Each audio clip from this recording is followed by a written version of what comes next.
السلام علیکم، میرے چینل میں خوش آمدید۔ میرے چینل کو سبسکرائب کریں اور ساتھ میں دیے گئے بیل آئیکن کو پریس کریں تاکہ میری ہر نئی آنے والی ویڈیو کا نوٹیفیکیشن آپ کو ملتا رہے۔ میری آج کی کہانی کا عنوان ہے مقدر۔ کہانی شروع کرتے ہیں۔ میں بہت تنگ تھی اس انسان سے، اپنی قسمت پہ رویا کرتی تھی۔ ہر وقت خود کو اذیت دیتے رہنا میرے سینے میں ایک آگ جلا کرتی تھی۔ بھلا میرے ساتھ ہی کیوں آخر یہ سب ہوا؟ وہ نہ کوئی کام کرتا تھا، نہ کسی قسم کی کوئی ذمہ داری نبھاتا تھا۔ میں اس سے بیزار ہو چکی تھی۔ کہنے کو وہ میرا شوہر تھا، لیکن بس باتوں کی حد تک۔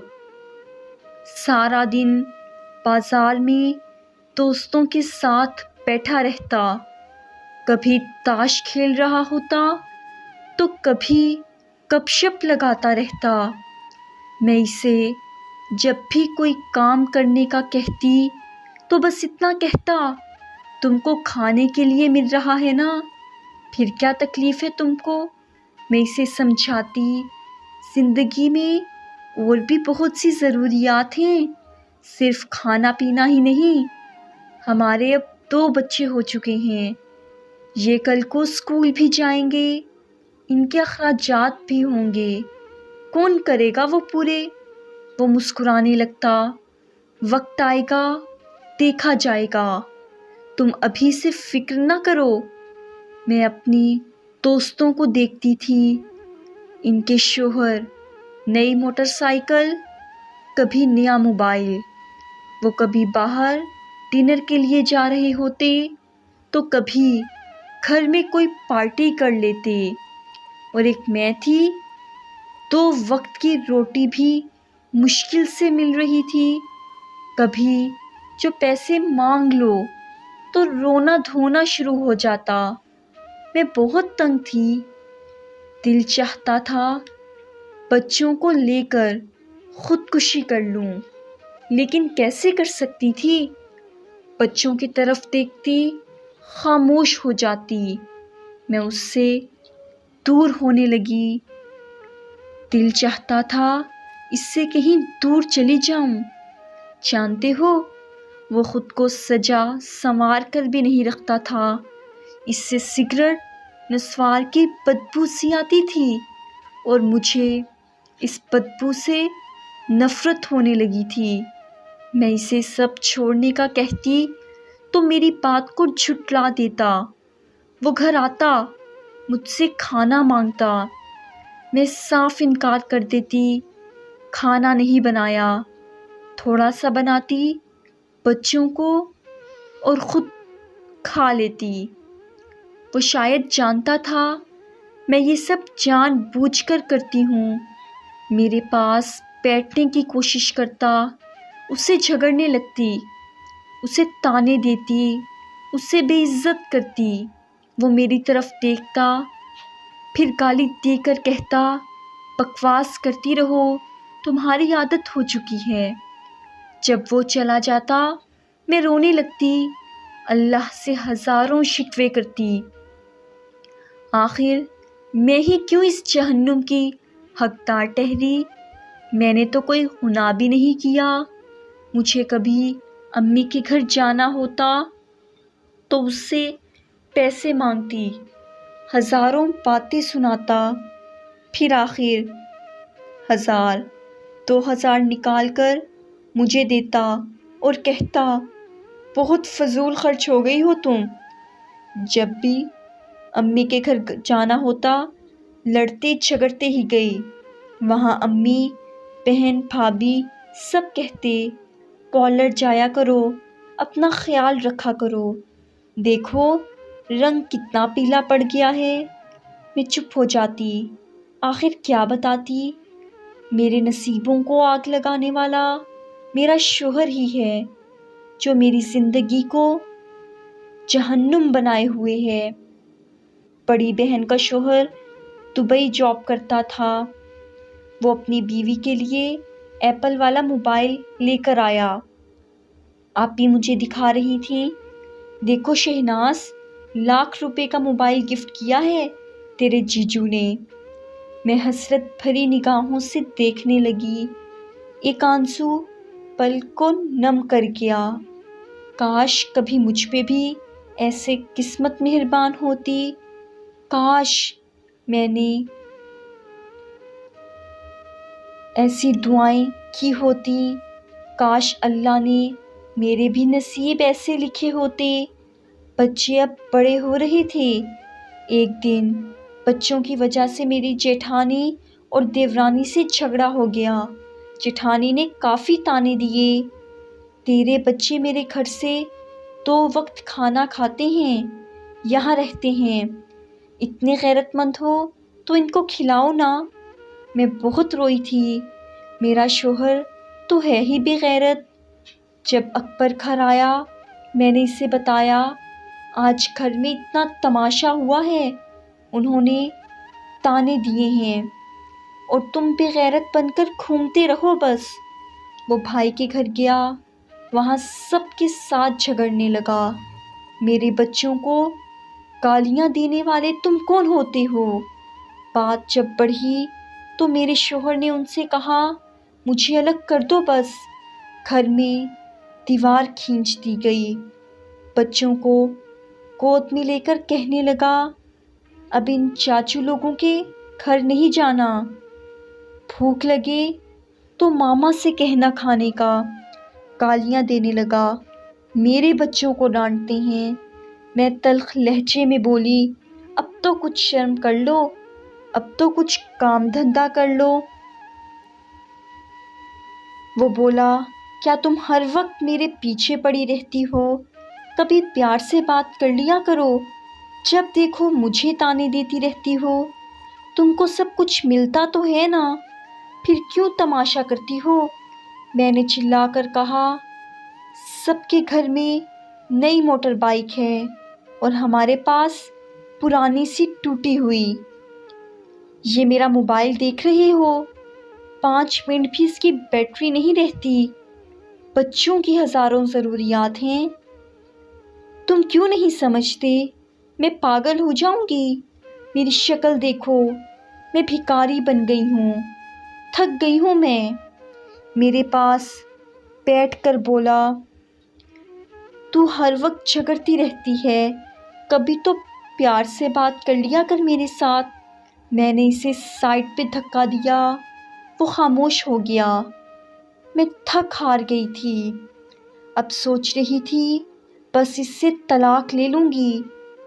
اپنے 1-2 کزن سے بھی بات کی تھی جو وکیل تھے، انہوں نے تسلی دی، ہم ساتھ ہیں آپ کے، طلاق لے لو اس کمینے سے۔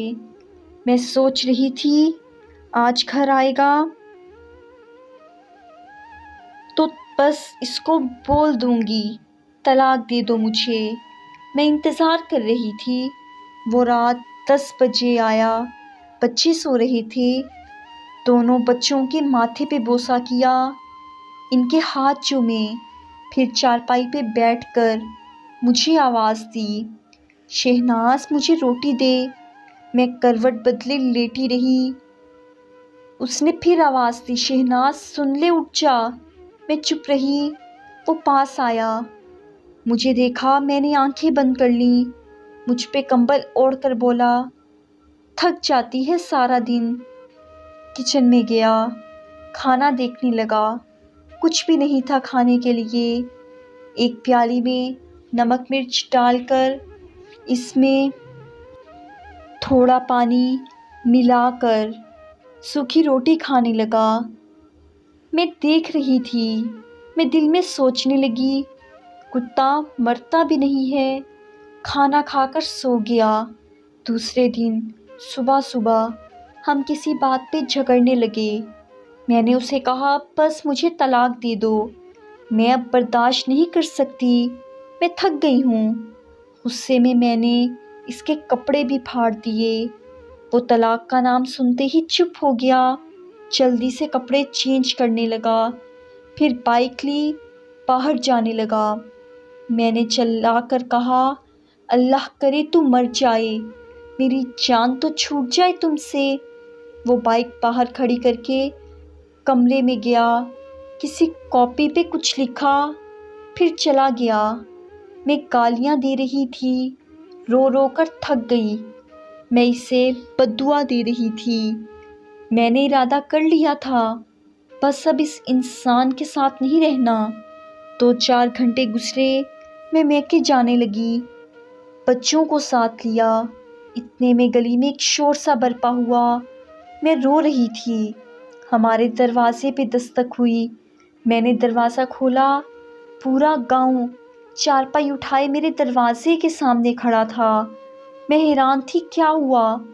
اتنے میں ایک لڑکا فون پہ بات کر رہا تھا، یار اکبر کا ایکسیڈنٹ ہوا، وہ مر گیا ہے۔ یہ سنتے ہی جیسے مجھ پہ قیامت آ گری۔ میں ساکت ہو گئی۔ چارپائی صحن میں رکھی گئی۔ سب لوگ قبر کھودنے کی بات کرنے لگے، کچھ جنازے کا ٹائم دیکھنے لگے۔ مسجد میں اعلان ہونے لگا، اکبر میرے سامنے چارپائی پہ لیٹا ہوا، کون یقین کرے وہ مر چکا ہے۔ میں چیخنے چلانے لگی، اکبر اٹھ جا، میں نہیں کچھ مانگتی، مجھے کچھ نہیں چاہیے، میں طلاق کی بات بھی نہیں کرتی۔ میں اس کے پاؤں چومنے لگی، اکبر اٹھ جا میری جان، اٹھ جا، دیکھ دیکھ میں کہیں نہیں جا رہی، مجھے تیرے ساتھ ہی رہنا ہے، میں بھوکی پیاسی رہ لوں گی، مجھے یوں چھوڑ کر نہ جا، میں کھانا بنا کر لاتی ہوں، بھوک لگی ہے نا تم کو۔ لیکن اب بہت دیر ہو چکی تھی، اب وہ مجھے چھوڑ کر جا چکا تھا۔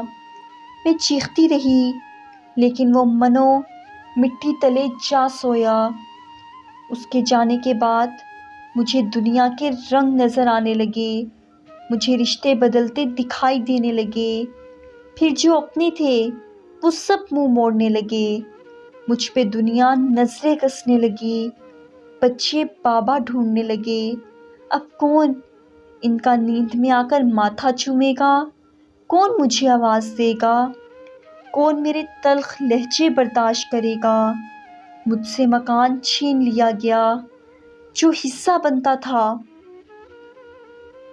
وہ بھی نہ دیا۔ میں اکبر کے بعد دربدر ٹھوکریں کھانے لگی۔ اب بچے بھی کچھ فرمائش نہیں کرتے، وہ جانتے ہیں بابا اب نہیں رہے، میرے سگے بھائی بھی منہ موڑ گئے۔ میں لوگوں کے گھروں میں نوکرانی بن کے کام کرنے لگی۔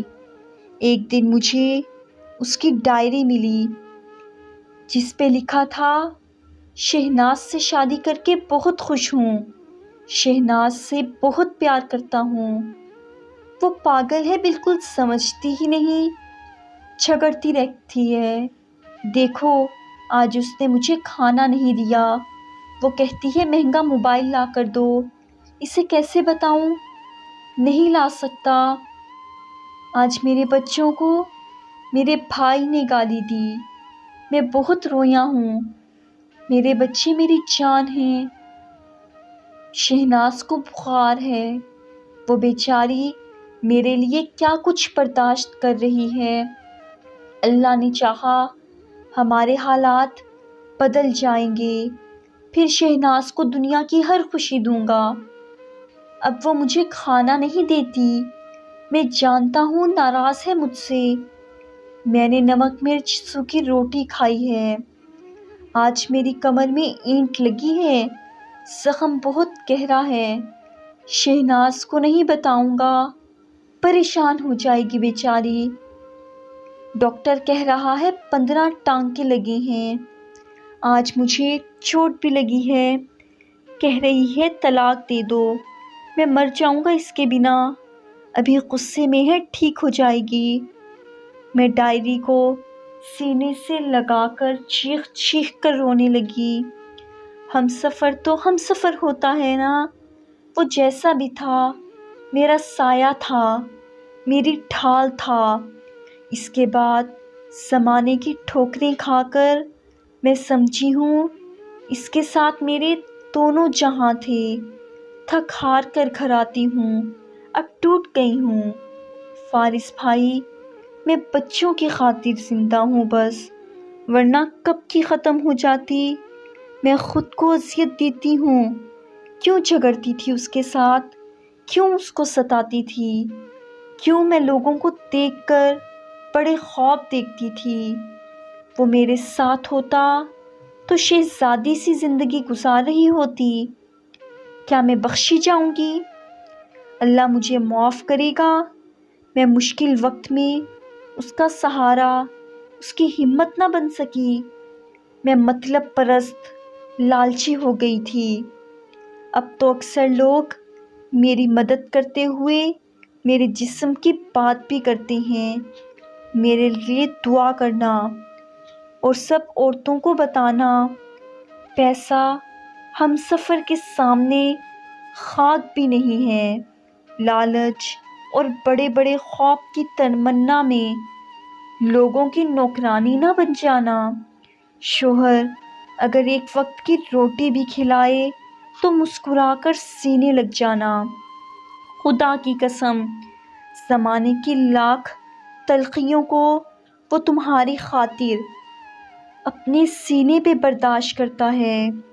اب میری جٹھانی گالی دے بھی دے تو خاموش رہتی ہوں، کیونکہ اب میرا ہمسفر، میرا سایہ میرے ساتھ نہیں ہے۔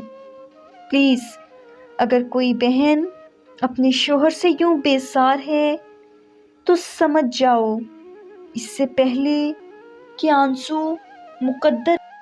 میں آپ کو خوبصورتی کے بہترین راز بتاتی چلوں۔ ہاتھوں کی خوبصورتی کے لیے اپنے ہاتھوں سے صدقہ دیں۔ آواز کی خوبصورتی کے لیے قرآن پاک کی تلاوت کریں۔ آنکھوں کی خوبصورتی کے لیے اللہ کے خوف سے آنسو بہائیں۔ چہرے کی خوبصورتی کے لیے وضو کی عادت ڈالیں۔ دل کی خوبصورتی کے لیے اپنے دل میں اللہ کی یاد بسائیں۔ دماغ کی خوبصورتی کے لیے اللہ کی بارگاہ میں سجدہ کریں۔ یہ تھی میری آج کی سٹوری۔ مجھے امید ہے کہ آپ کو پسند آئی ہوگی۔ پلیز لائک کریں، کمنٹ کریں اور اپنے دوستوں میں زیادہ سے زیادہ شیئر کریں۔ نماز قائم کریں اور مجھے بھی ضرور دعاؤں میں یاد رکھیے گا۔ اللہ حافظ۔